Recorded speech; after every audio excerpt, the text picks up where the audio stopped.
Hello friends, स्वागत है आप सभी का पर्यावरण का दूसरा वीडियो में, जो कि टॉपिक है बायोडाइवर्सिटी यानी जैव विविधता। तो काफ़ी महत्वपूर्ण है ये वीडियो, क्योंकि बायोडाइवर्सिटी से भर भर के क्वेश्चंस पूछा जाता है, चाहे कोई भी एग्जाम के दृष्टि से क्यों ना हो। तो चलिए शुरुआत करते हैं। हमने बायोडाइवर्सिटी को कई भागों में डिवाइड किया है। जैसे सबसे पहले हम लोग देखेंगे बायोडाइवर्सिटी क्या है और प्रमुख क्षेत्र क्या उनको देखेंगे। उसके बाद जैव विविधता का जो विश्व स्तर में क्या स्थिति है उसको देखेंगे। उनके बाद प्रमुख संकट को देखेंगे और संरक्षण को देखेंगे, संरक्षण को। उसके बाद इन सिटू और एक्स सिटू जो पद्धति है उसको देखेंगे। उसके बाद महत्व को देखेंगे और जलीय जैव विविधता जो है उसको देखेंगे। उसके बाद लास्ट में हम लोग देखेंगे कि IUCN क्या है, ठीक है, जो कि एक इंटरनेशनल संस्था है, ठीक है। चलिए तो हम लोग शुरुआत करते हैं। तो जैव विविधता क्या है, तो सबसे पहले हम लोग को ये जानना ज़रूरी होता है कोई भी चैप्टर को पढ़ने से पहले कि वह मतलब है क्या। तो चलिए हम लोग जानते हैं। तो किसी विशेष क्षेत्र में विभिन्न प्रकार के प्रजातियां या फिर पेड़ पौधे या जीव जंतु का होना जैव विविधता कहलाता है। अर्थात किसी विशेष क्षेत्र में भिन्न भिन्न प्रकार के पेड़ पौधा होना, जीव जंतु होना या फिर सूक्ष्म जीव होना, यह बायोडाइवर्सिटी का जन्म देता है, ठीक है। तो यहाँ पे थोड़ा सा किताबी भाषा को भी हम लोग समझ लेते हैं, है ना। अपना भाषा को तो समझ लिए कि किसी विशेष क्षेत्र में विभिन्न प्रकार की प्रजातियां होना बायोडाइवर्सिटी कहलाता है, ठीक है। अभी हम लोग इसको जानते हैं कि पृथ्वी पर मौजूद सभी तरह की जीवन की विविधता, जिसमें पौधे, जानवर, सूक्ष्म जीव और उनके द्वारा बनाए गए जो पारिस्थितिक तंत्र है, उसी को जैव विविधता का संज्ञा दिया गया है, ठीक है। जैव विविधता जो बायोडाइवर्सिटी शब्द है, ये जैविक और विविधता यानी डाइवर्सिटी से बना है, ठीक है। बायो और डाइवर्सिटी, ठीक है। बायो का अर्थ है जैविक और विविधता का अर्थ है डाइवर्सिटी, ठीक है। ये दोनों शब्द मिल के बना है पृथ्वी पर जीवन का विविधता, उसी को जैव विविधता कहता है, ठीक है। तो किसी पारिस्थितिक तंत्र में मौजूद अलग अलग जीवित चीज़ें, जिसमें ये अलग अलग पौधे, जानवर शामिल है, जो आपको किसी भी प्राकृतिक वातावरण में मिल सकते हैं, ठीक है। तो हम लोग यहाँ पे देख लिए हैं कि जैव विविधता क्या है। कुल मिला करके हम लोग समझ चुके हैं। उम्मीद करता हूँ कि आप सभी समझ गए होंगे। अब हम लोग आते हैं कि जो जैव विविधता है वो किन किन क्षेत्रों में होता है, किस क्षेत्र में जैव विविधता का प्रधानता है। तो उच्च तापमान होना और अत्यधिक वर्षा होना, जैव विविधता क्षेत्र उसी क्षेत्र में होता है जैव विविधता जिस क्षेत्र में उच्च तापमान होता है और अत्यधिक वर्षा होता है। अर्थात उच्च तापमान और अत्यधिक वर्षा वाला क्षेत्र में जैव विविधता का जन्म होता है, ठीक है। तो किस क्षेत्र में जैव विविधता पाई जाती है आप सभी समझ गए होंगे। जिस क्षेत्र में उच्च तापमान होगा और अत्यधिक वर्षा होगा, ठीक है, उस क्षेत्र में जैव विविधता का निर्माण होगा, ठीक है। यहाँ तक समझ में आ गया होगा। अब हम लोग आते हैं कि विश्व स्तर पे जैव विविधता का स्थिति क्या है। तो हम लोग यहाँ पे ग्लोब के माध्यम से समझेंगे। ये 0 डिग्री है इक्वेटर, ठीक है। इसका ऊपर है कर्क रेखा, उसका नीचे है मर्क रेखा। तो ये जो इक्वेटर है, इक्वेटर का जो सामने वाला क्षेत्र है, इस क्षेत्र में अधिक वर्षा होता है और अधिक तापमान होता है। ये 0 डिग्री जो इक्वेटर है, यहाँ से यहाँ तक जो कर्क रेखा है और इधर नीचे मकर रेखा, ये दोनों का बीच वाला क्षेत्र को उष्णकटिबंधीय क्षेत्र कहा जाता है, जैसे कि आप सभी को पता है, ठीक है। तो ये उष्णकटिबंधीय क्षेत्र में अधिक वर्षा और अधिक तापमान होने के कारण इस क्षेत्र में जैव विविधता का प्रधानता दिखाई देता है। तो विश्व में क्या स्थिति है जैव विविधता का आप लोग को समझ में आ ही गया होगा। जो 0 डिग्री इक्वेटर है ना, भूमध्य रेखा है, इस क्षेत्र में जैव विविधता का प्रधानता पाया जाता है और दिखाई देता है, ठीक है। तो हम लोग को समझ में आ गया है कि विश्व स्तर पे जैव विविधता का स्थिति क्या है। अब हम लोग आते हैं मतलब जैव विविधता का जो दूसरा नाम, कोई दूसरा नामों से भी जाना जाता है, जैव विविधता को।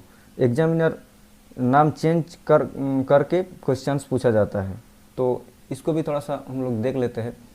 जो जैव विविधता का प्रसिद्ध क्षेत्र है उस क्षेत्र को हॉट स्पॉट के नाम से जाना जाता है, ठीक है।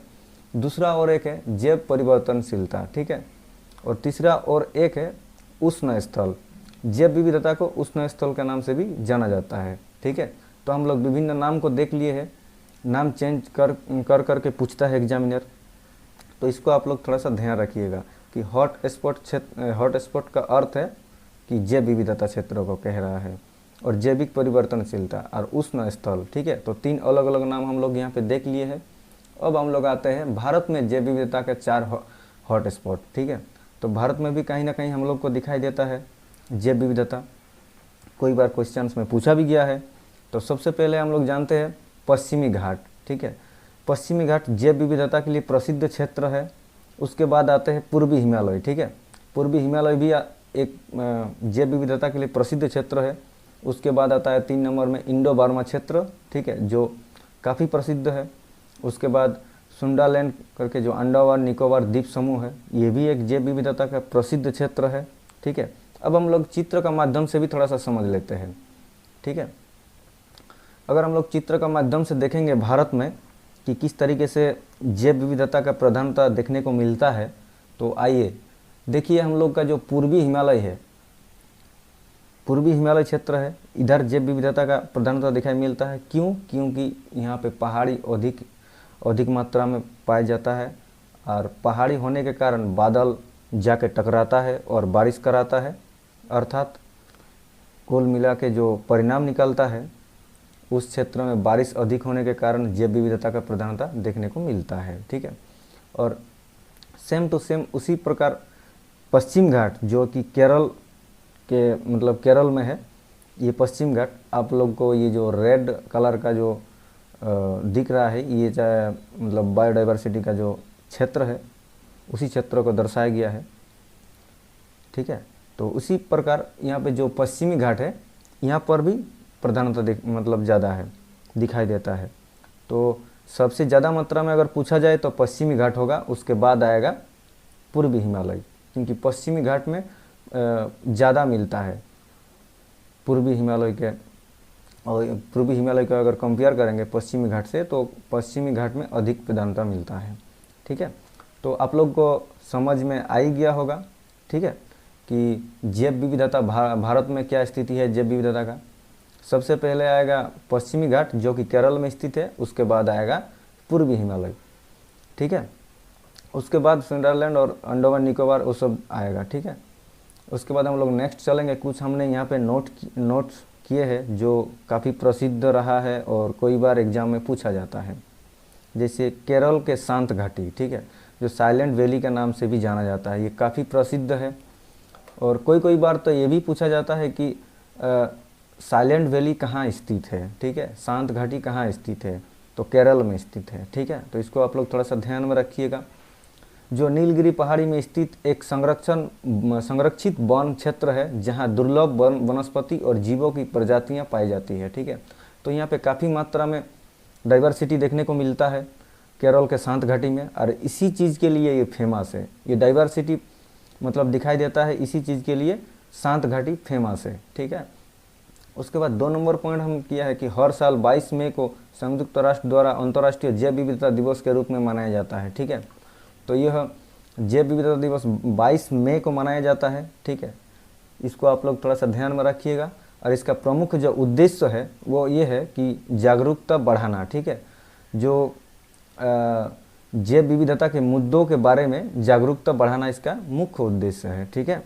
उसके बाद तीसरा पॉइंट का ऊपर हम लोग आएंगे, तो जैव विविधता शब्द का सबसे पहले प्रयोग जो किया था वो 1968 में रेमंड एफ डेसमैन ने किया था, ठीक है। ये आप लोग थोड़ा सा ध्यान रखिएगा इसको, क्योंकि कई बार क्वेश्चन पूछा गया था कि जैव विविधता का शब्द का जो प्रयोग है सबसे पहले किसने किया था, तो रेमंड एफ डेसमैन ने किया था, ठीक है, 1968 को।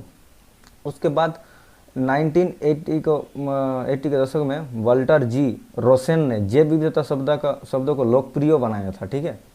तो यहाँ पे थोड़ा सा अंतर है, आप लोग समझिएगा कि 1980 के दशक में रोसेन मतलब वाल्टर जी रोसेन, ठीक है, इन्होंने लोकप्रिय बनाया था, लेकिन सबसे पहले प्रयोग किया था रेमंड ने, ठीक है। तो इस बात को ध्यान में रखिएगा, ऑब्जेक्टिव में कन्फ्यूज करता है इसमें, ठीक है।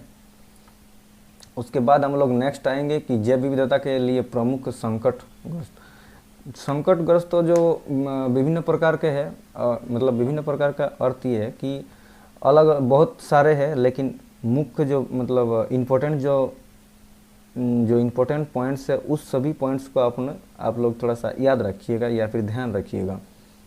देखिए क्या क्या है। आवास का विनाश सबसे पहले आएगा, ठीक है। उसके बाद जलवायु परिवर्तन, उसके बाद आएगा प्रदूषण भी इसका जिम्मेदार है, अत्यधिक दोहन, ठीक है, आक्रामक प्रजातियां का प्रवेश, ठीक है। कोई बार ये क्या होता है, आक्रामक प्रजातियां का प्रवेश, यानी कोई प्रजाति किसी क्षेत्र में जा कर के जब बस जाता है तो जो पहले से रह रहा है प्रजातियां, उस प्रजातियों को नुकसान पहुंचाता है, क्योंकि ये अधिक मात्रा में हो जाने के कारण उस प्रजाति को नुकसान पहुंचाता है। इस वजह से जैव विविधता का खतरा इसमें भी बढ़ सकता है, ठीक है। उसके बाद औद्योगिकरण, ये तो सबसे मतलब पहले होना चाहिए। औद्योगिकरण जैव विविधता का सबसे बड़ा खतरा है, ठीक है। और जलवायु परिवर्तन को तो हम लोग देख ही लिया है ना। तो इस प्रकार का जो जैव विविधता के लिए प्रमुख संकट जो पैदा कर रहा है यही सब है। तो प्रमुख बिंदु मतलब प्रमुख इम्पोर्टेंट महत्वपूर्ण जो बिंदु था उसी को हमने यहाँ पे पॉइंट आउट किया है, आप लोग थोड़ा सा ध्यान रखिएगा। आवास का विनाश होना, जलवायु परिवर्तन होना, प्रदूषण और अत्यधिक दोहन, आक्रामक प्रजातियों का प्रवेश और औद्योगिकरण, ठीक है। ये सारे चीज़ें जैव विविधता के लिए खतरा है, ठीक है। उसके बाद यहाँ पे एक चीज़ हम लोग को यहाँ पे ध्यान देना है कि जो शाकाहारी जीव है, शाकाहारी जीव जैव विविधता का सहायक है, ठीक है। जैव विविधता को नुकसान नहीं करता है, ठीक है। तो डाइवर्सिटी को जो है शाकाहारी जीव मतलब नुकसान नहीं पहुंचाता है, उसका सहायक है, उसको प्रोत्साहित करता है, ठीक है। इसको थोड़ा सा ध्यान में रखिएगा। ये जानबूझ के हमने इस पॉइंट को यहाँ पे पॉइंट आउट किया, क्योंकि ये शब्द जो है, ये जो पॉइंट है इसको यूपीएससी में पूछा गया है, ठीक है। शाकाहारी जीव जो है बायोडाइवर्सिटी का सहायक है, ठीक है। उसके बाद नेक्स्ट हम लोग आएंगे जैव विविधता का संरक्षण, ठीक है।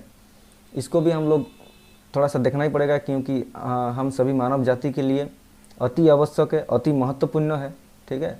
तो वन्य जीव के अवैध व्यापार को रोकना, ठीक है, वन्य जीवों के अवैध व्यापार को रोकना है ना, लुप्त प्रजातियों को पुनः प्राप्त करने के लिए योजनाएं बनाना, जलीय पारिस्थितिक तंत्रों को संरक्षण करना, डाइफोलेंट जैसे दवा को पशु चिकित्सा में इस्तेमाल करने से रोकना, ठीक है। और जागरूकता, ये सबसे महत्वपूर्ण बात है कि जागरूकता फैलाना, ठीक है। उसके बाद भारत में जैव विविधता के संरक्षण के लिए कोई कानून और कार्यक्रम है, जैसे कि वन्यजीव, इसका मतलब पालन करना और इसको प्रोत्साहित करके आगे बढ़ाना, ठीक है। तो ये सारे बेसिक चीज़ें हैं जैव विविधता का संरक्षण, जो कि आप सभी को पता है, फिर भी एक बार डिस्कस हम कर लिए हैं यहाँ पे। उसके बाद हम लोग आते हैं जैव विविधता के संरक्षण के लिए जो दो विधि है उसको देखते हैं। तो क्या है ये दो विधि, इन सेटू और एक्स सेटू पद्धति, ठीक है। हम लोग क्या करते हैं कि जो जीव है, जीव जंतु है, उनको सुरक्षित रखने के लिए दो पद्धति हम लोग अपनाए हैं। वो क्या पद्धति है, वो इन सेटू पद्धति है, और यहाँ पे हम लोग देखेंगे एक्स सेटू पद्धति। तो क्या है इन सेटू और एक्स सेटू पद्धति। इन सेटू का मतलब है किसी जीव को उसके प्राकृतिक जगह या स्थिति में संरक्षित करना, ठीक है। अर्थात किसी जीव जंतु को उसी का स्थान में संरक्षण देना इन सेटू पद्धति कहलाता है। आप लोग को समझ में आ गया होगा कि इन सेटू पद्धति क्या है। किसी जीव को उसी के स्थान में, जिस स्थान में वो रह रहा है, उसी स्थान में उसको संरक्षण देना यानी सुरक्षित रखना, उसको इन सिटू पद्धति कहा जाता है। काफ़ी आसान भाषा में कह दिया है। उदाहरण के तौर पे अगर हम लोग देखेंगे तो राष्ट्रीय उद्यान, वन्य जीव अभयारण्य इस तरीके से बनाया जाता है ना, सरकार बनाया गया है, ठीक है। बायोस्फीयर रिजर्व है ना। तो आप लोग समझ में आ गया होगा, उम्मीद करता हूँ कि आप सभी को समझ में आ गया होगा कि इन सेटू पद्धति क्या है। उसी के स्थान में संरक्षण देना इन सेटू पद्धति है, ठीक है। उसके बाद हम लोग देखेंगे एक्स सेटू पद्धति क्या है।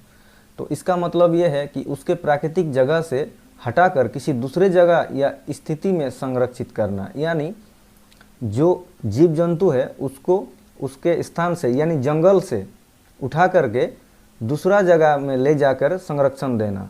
ठीक है, आप लोग समझ में आ गया होगा। जैसे किसी जंगल से किसी जानवर को उठा करके और बाहर में उसका घर बना करके वहाँ पे उसको रख के उसका रख रखाव किया, उस स्थिति में एक्स सिटू कहलाता है। ठीक है, जैसे जैसे क्या है, वनस्पति उद्यान, प्राणी उद्यान, जीन बैंक, ब्याज बैंक है ना, कार्योपोजिक्शन आदि, इस तरीके से। ठीक है, समझ में आ गया होगा एक्स सिटू की पद्धति क्या है। ये कई बार क्वेश्चंस में पूछा गया है, इसलिए इसको कवर किया है। ठीक है, तो एक्स सिटू और इन सिटू में अंतर है। ठीक है, आप लोग समझ में आ गया होगा आप लोग को। यहाँ पे देखें हम लोग कि इन सिटू पद्धति उसी के स्थान में उसको संरक्षण देना और इसको दूसरे जगह में ले जा करके संरक्षण देना। ठीक है, तो ये दोनों था, काफ़ी महत्वपूर्ण था दोनों पॉइंट्स। अभी हम लोग आएंगे जैव विविधता का महत्व। तो जैव विविधता का महत्व आप सभी को पता है, क्यों? क्योंकि सभी प्रजातियाँ, सभी जीव हम लोग एक दूसरे से मिले हुए हैं, एक दूसरे का ऊपर मतलब निर्भर है। ठीक है, इसलिए जैव विविधता का महत्व है। तो चलिए हम लोग थोड़ा सा किताबी भाषा को भी समझ लेते हैं। क्या है किताबी भाषा? जैव विविधता से स्वच्छ पारिस्थितिक तंत्र बनाता है। ठीक है, जैव विविधता से ही हमें भोजन, कपड़े, आवास, दवा आदि की तरह अन्य संसाधन मिलते हैं। जैव विविधता से ही हमें स्वच्छ हवा, पानी और उपयुक्त मिट्टी मिलते हैं। जैव विविधता से ही मानव स्वास्थ्य और विकास होता है। जैव विविधता से ही मनोरंजन और पर्यटन की संभावनाएं बढ़ती है। जैव विविधता से ही हमें खाद्य सुरक्षा, मानसिक स्वास्थ्य, जलवायु परिवर्तन से लड़ने में मदद मिलती है, ये भी एक बात है। और जैव विविधता से ही महामारी या बाढ़ जैसे प्राकृतिक आपदा से सुरक्षा मिलती है। बिल्कुल सही बात है। यहाँ पे मतलब पॉइंट, कितना अच्छा पॉइंट डाला गया है। ठीक है, तो ये बेसिक पॉइंट था कुछ, इसको हम लोग देख लिए। ठीक है, सभी को पता है, फिर भी हम रिवाइज किए यहाँ पे। उसके बाद हम लोग आएंगे जलीय जैव विविधता के ऊपर। तो क्या है जलीय जैव विविधता, चलिए जानते हैं। जलीय जैव विविधता वो विविधता है जिस प्रकार स्थलीय भाग में जातियों का भिन्न भिन्न हम लोग को देखने को मिलता है, भिन्न भिन्न प्रजाति देखने को मिलता है, ठीक उसी प्रकार जलीय भाग में भी, यानी जल क्षेत्र में भी, यानी पानी क्षेत्र में भी अलग अलग प्रकार के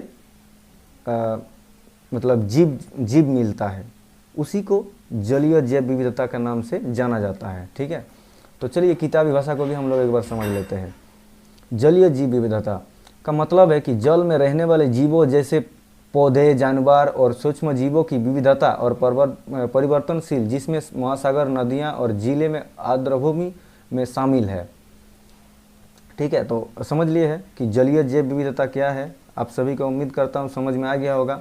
जिस प्रकार स्थलीय भाग में जीव का भिन्नता पाया जाता है, ठीक उसी प्रकार जल में भी जल का अंदर में भी जीव का भिन्नता पाई जाती है, और उसी को जलीय जैव विविधता कहते हैं। ठीक है, हम लोग अंडमान निकोबार द्वीप समूह जो लक्षद्वीप है, ये प्रमुख उदाहरण है। ठीक है, इसमें जलीय जैव विविधता का प्रधानता है, इसमें देखने को मिलता है। कहाँ देखने को मिलता है जलीय जैव विविधता? अंडमान निकोबार द्वीप समूह में और लक्षद्वीप में। ठीक है, तो यह जल संशोधन, जलवायु विनियमन और खाद्य संसाधन जैसे पारिस्थितिक तंत्र सेवाओं को बनाए रखने में महत्वपूर्ण भूमिका निभाता है। ठीक है, तो यहाँ पे हम लोग देखें किस तरीके से पॉइंट डाला हुआ है कि यह जल शोधक और जलवायु विनियम, खाद्य संसाधन जैसे पारिस्थितिक तंत्र सेवाओं को बनाए रखने में महत्वपूर्ण भूमिका निभाता है। ठीक है, तो यहाँ पर हम लोग जलीय जैव विविधता क्या है इसको थोड़ा सा समझ लिए है। उसके बाद आते हैं यहाँ पे IUCN। तो IUCN क्या है इसको भी थोड़ा सा समझते हैं। IUCN वो है एक अंतर्राष्ट्रीय संस्था है। ठीक है, यह संस्था जो मतलब जैव पादप और जीव जंतु को संरक्षण रखने के ऊपर काम कर रहा है। ठीक है, यह एक इंटरनेशनल संस्था है और विभिन्न प्रकार का जो जीव है, प्रजाति है, पेड़ पौधा है, उसको सुरक्षा रखने का ऊपर काम कर रहा है। तो इसका जो स्थापना है 5 अक्टूबर 1948 को हुई थी और इसका मुख्यालय जो है स्विट्जरलैंड में स्थित है। ठीक है, इसको थोड़ा सा ध्यान रखिएगा। इसका पूरा नाम है international union for conservation of nature. ठीक है, और इसका जो मुख्यालय स्विट्जरलैंड में स्थित है, जो प्राकृतिक संरक्षण और प्राकृतिक संसाधन के सतह को उपयोग के लिए काम करने वाला एक अंतर्राष्ट्रीय संगठन है। ठीक है, तो यह एक इंटरनेशनल संस्था है जो पर्यावरण को संरक्षण देने का ऊपर काम कर रहा है। ठीक है, इतना दूर हम लोग को समझ में आ गया होगा। उसके बाद IUCN का उद्देश्य विश्व में जैव विविधता तथा प्राकृतिक एवं सांस्कृतिक विरासत को बनाए रखना, ठीक है, अर्थात संरक्षण देना। ठीक है, तो जैव विविधता को संरक्षण देना इसका मुख्य उद्देश्य है। इसका इतना दूर समझ में आ गया है। IUCN का एक प्रसिद्ध सूची है जो कि रेड डाटा के नाम से जाना जाता है, यानी लाल सूची। ठीक है, अर्थात लाल सूची यह एक ऐसा सूची होता है जो खतरे में होता है, संकटग्रस्त होता है, संकट में होता है, उसका नाम इस लिस्ट में होता है और यह काफ़ी प्रसिद्ध है विश्व में। ठीक है, रेड डाटा सूची ये IUCN इसी से प्रसिद्ध हुआ है। और किताबी भाषा को भी हम लोग थोड़ा सा समझेंगे तो देखेंगे IUCN दुनिया की सबसे व्यापक सूची है। ठीक है, देखिए यहाँ पे लिखा गया है कि सबसे व्यापक सूची है जिसमें पौधों और जानवरों की प्रजातियों की वैश्विक संरक्षण की स्थिति को दर्शाता है। यानी वो एक सूची है जिसमें पौधे और जानवर और प्रजातियों का विश्व में उसका स्थिति क्या है इस सूची में दर्शाता है, जो कि रेड डाटा की सूची के नाम से जाना जाता है। ठीक है, यानी अर्थात लाल सूची। तो ये काफ़ी प्रसिद्ध है, थोड़ा सा ध्यान में रखिएगा आप लोग। और इसी के साथ आज का वीडियो हम यहीं पे मतलब एंड करते हैं। और वीडियो को अच्छा लगा तो ज़रूर लाइक कीजिएगा। Bye bye, take care.